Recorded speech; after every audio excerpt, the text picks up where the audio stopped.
Lovely morning.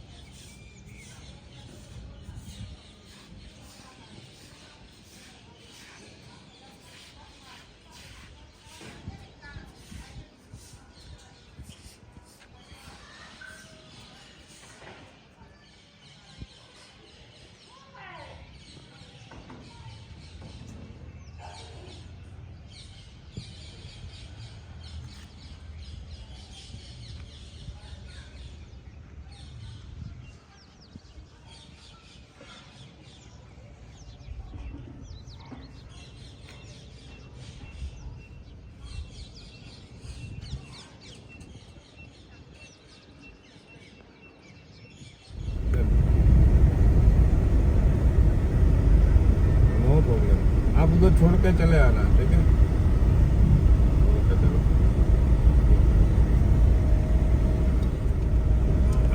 આપણે ભવનાથ જવાનો પ્રવાસ એટલે એન્ટર. ઓકે. અત્યારે અહીંથી ટોટલ બધું માણસ હાલી જાય. વાહન બંધ કરી દીધા. યસ. એમ કેટલા દિવસનો આ? એક વીક. યસ. હા. 26 કિલોમીટર હાલવાનું હોય. ઓકે. કારણ કે ગિરનાર આખો 26 કિલોમીટરના એરિયામાં છે. ઓકે. એનો મહિમા શું છે? મહિમા એટલે જે ગુરુ દત્તાત્રેય હતા ને, હા, એને એના સાધના કાળ દરમિયાન આખા ગિરનારની પરિક્રમા કરેલી. ઓકે. તો એ પબ્લિક એ બધું ચાલુ રાખ્યું છે. અને આ પરિક્રમામાં આપણે રસ્તાઓમાં જાય તો ત્યાં આશ્રમો છે કે રાવટી બનાવેલી હોય છે? ઓકે. પછી પરિક્રમા પૂરી થાય એટલે ઈ ખોલી કાઢે. યસ. ઓકે. આજે જુનાગઢ ફરવા નીકળ્યા છે ભાઈ. જુનાગઢ જોઈએ આજે. ચાલો ભાઈ, we are in Junagadh. Junagadh city by historic city છે. હવે જેમ જેમ આગળ જુનાગઢમાં ફરીએ એમ ટાઈમ મળશે તો ભાઈ 2-3 સીન કેચઅપ કરશું. બરાબર ને દીપકભાઈ? યસ.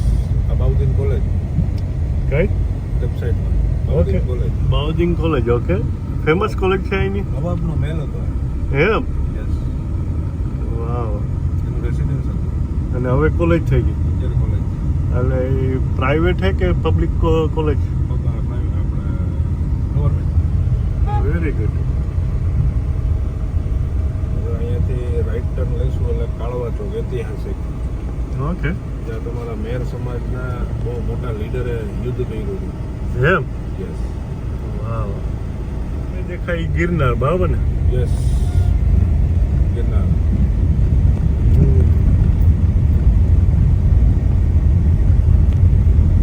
ગિરનારની તળેટી.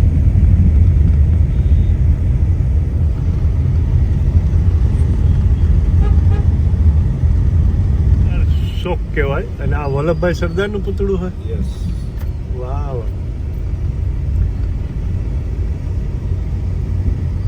ઓકે. હવે અહીંથી કાઢવા શોક સામે. હવે આ કાળવા. ઓકે. ત્યાં ઓલું ટેચ્યુરી કાઢવા શોક કેમ? યસ. કાળવા ચોક. એ મેયરનું નામ શું હતું? કાળવા. કાળવા. કાળવા વડોદરા. તમારા જુનાગઢના નવાબના ત્રાસથી લોકોને છુટકારો અપાવનાર તમારા મેર સમુદાયનો બહુ મોટો વાત છે આમાં. એમ? યસ. વાહ. જુનાગઢના નવાબનો ભયંકર ત્રાસ હતો લોકો ઉપર. એમ? એમાં તમારા જે આ કાળવા બાપા કે વડોદરા, હા. બરાબર, એને ફાઇટ કરી હતી નવાબની સામે. વાહ. અહીંયા યુદ્ધ થયું હતું આ મેદાનમાં નવાબવાળા. હા. અને તમારો જુનાગઢમાં તમારા મેરનો બહુ મોટો સમુદાય છે.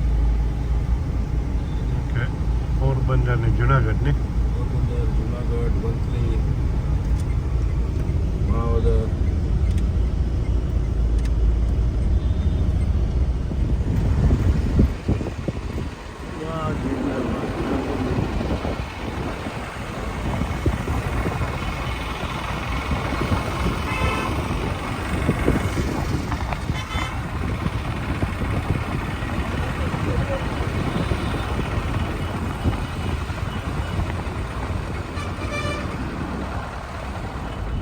જુનાગઢથી પાછા બારે નીકળી ગયા, પાછા જાય તાલાળા.